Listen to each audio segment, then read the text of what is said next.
अस्सलाम वालेकुम नाज़रीन। कोई लंबी चौड़ी गल नहीं करनी। ए जनाब मेडिसन है शिफाए लंग्स।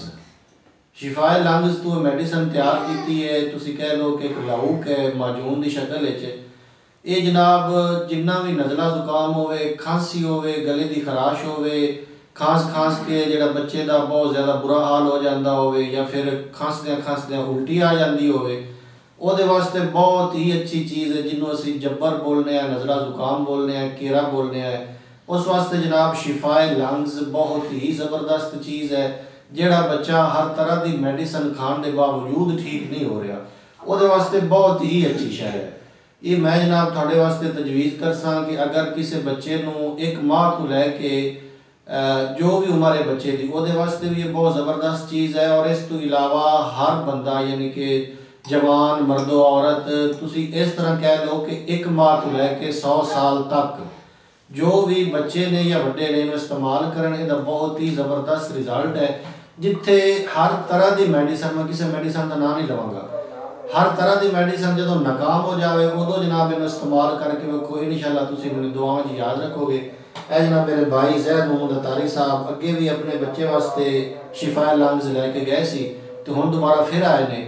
असी इन्हां कोल पुछने हैं कि तुसी जनाब ये दवाई इस्तेमाल की, इस दवाई के मुतलिक तुहाडा की ख्याल है?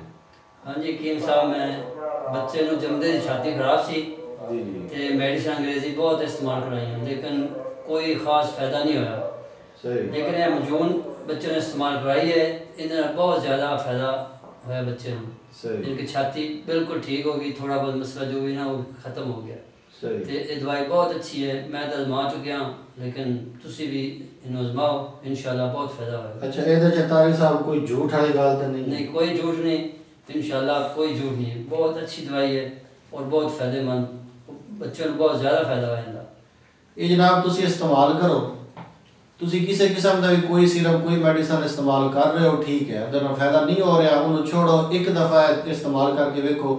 कोई मैं नहीं कहूँगा कि तुसी जनाब व्हाट्सएप से आओ या बायो चाहो या लिंक वगैरह देखो, किसी चीज़ की कोई ज़रूरत नहीं है। डायरैक्ट ये जनाब कीमत दस रहा है, ये डब्बी है, ये 50 ग्राम दवाई है, 50 ग्राम लाउक है, साफी का वजन 50 ग्राम होएगा और 50 ग्राम की कीमत 700 रुपये है। 700 रुपये की मेडिसन है, एक दफ़ा इस्तेमाल करके वेखो, इंशाअल्लाह तुसी दुआओं में याद रखोगे। इस दे नाल ही थोड़े तमाम दोस्तों को इजाज़त चाहना। अल्लाह हाफिज़।